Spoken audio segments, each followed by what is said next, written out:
Hola, ¿alguna vez nos hemos parado a pensar en las estructuras de poder que, sin que nos demos cuenta, dan forma a todo lo que leemos, vemos y escuchamos? Hoy vamos a profundizar en eso, en cómo se construye el conocimiento y la autoridad en la comunicación diaria y, sobre todo, quién sale ganando con ello. Y para arrancar, vamos directos al grano con una pregunta que es, bueno, fundamental. Cuando ponemos la tele, navegamos por Internet o escuchamos la radio, ¿somos de verdad conscientes de qué fuerzas deciden lo que vemos, lo que oímos y, en definitiva, lo que pensamos? Esta pregunta es justo el punto de partida de nuestro análisis. Vale, este es el camino que vamos a seguir juntos. Primero definiremos el problema central. Luego conoceremos a los pensadores clave que nos dan las herramientas para entenderlo. Después aplicaremos sus ideas a los medios de comunicación. Veremos cómo funciona esto en la práctica, con un caso de Ecuador. Y para terminar, reflexionaremos sobre el objetivo final de todo este proceso. Vale, pues vamos a meternos de lleno. Y ojo, porque antes de hablar de colonizar, primero tenemos que entender muy bien a qué nos referimos con colonialidad.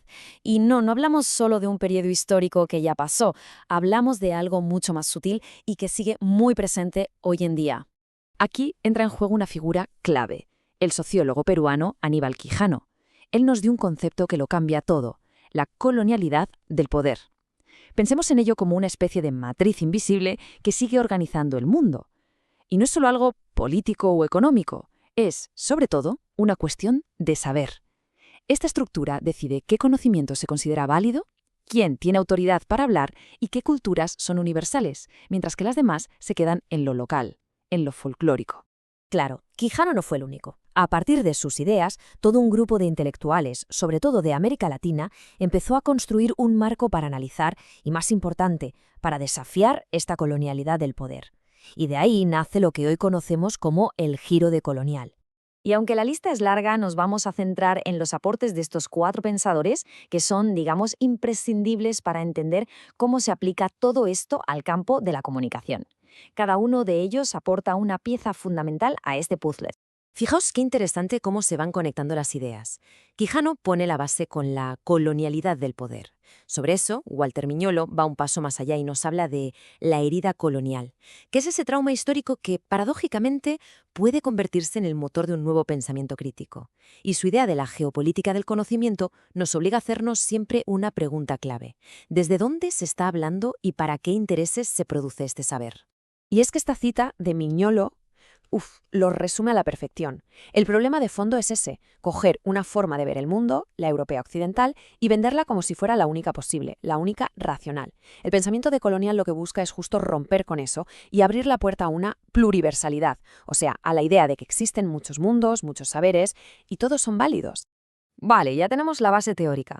Pero, ¿cómo aterriza todo esto en nuestro campo, en la comunicación? ¿Cómo se ve esa colonialidad en los medios? Y, más importante, ¿qué podemos hacer para transformarlos? El contraste, la verdad, es que salta a la vista. Por un lado, el modelo dominante, que casi todos conocemos, centrado en unos pocos idiomas hegemónicos, en un saber que se vende como universal y en una lógica de mercado que lo domina todo. Y por el otro, la alternativa decolonial, que lo que propone es revalorizar las lenguas originarias, reconocer que hay muchísimos saberes, potenciar los medios comunitarios y guiarse por una lógica del bienestar colectivo, como la del buen vivir.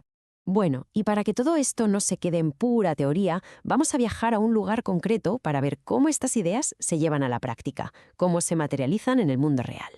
Nos vamos a la Amazonía ecuatoriana. Allí, para varias comunidades y nacionalidades indígenas, la comunicación se ha convertido en una herramienta potentísima. Y no la usan solo para informar, sino para algo mucho más profundo, para fortalecer su propia cultura, para defender sus territorios y para disputarle el relato al Estado o a las grandes empresas. Y esto no es abstracto, se ven cosas muy concretas. No se trata solo de traducir un par de noticias, ¿no? Se trata de crear desde sus propias raíces. Por ejemplo, usan sus lenguas, como el quichua, en los medios, gestionan sus propias radios para que hablen de sus problemas y necesidades, crean contenidos que nacen de su visión del mundo y, muy importante, cuestionan esos proyectos de interculturalidad que a menudo vienen impuestos desde fuera. Incluso llegan a crear sus propios espacios de conocimiento, como en la Universidad Amauta Iguazí. Vale, hemos visto el problema, a los pensadores clave, un caso práctico, pero ¿cuál es el objetivo último de todo esto? ¿A dónde nos lleva este camino? Y aquí, la visión del teórico Éric Torrico es esencial para cerrar el círculo. Para este teórico boliviano, el gran problema es que hemos vaciado de contenido a la comunicación. La hemos reducido a una simple tecnología para transmitir datos, a una herramienta de venta, a un instrumento de poder. Por eso, para él, decolonizar es en el fondo rehumanizar, devolverles su esencia. Y para lograrlo, él propone lo que llama un doble movimiento. Es sencillo pero muy potente. Por un lado tenemos que liberar la idea misma de comunicación, dejar de pensar que es solo tecnología y beneficio. Y por otro, y al mismo tiempo, tenemos que recuperar en el día a día su verdadera esencia, la de un diálogo que nos conecta, que nos iguala y que nos hace más humanos.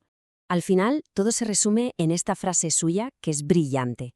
Fijaos qué simple, pero qué cambio tan brutal supone. Es un cambio de preposición que lo cambia absolutamente todo. Es pasar del comunicar a alguien, que es un acto de imposición de arriba abajo, al comunicar con alguien, que es un acto de encuentro, de escucha, de construir juntos. Y con esta idea nos quedamos. Si de lo que se trata es de rehumanizar, de volver a poner a las personas en el centro de la comunicación, la pregunta queda abierta para todos.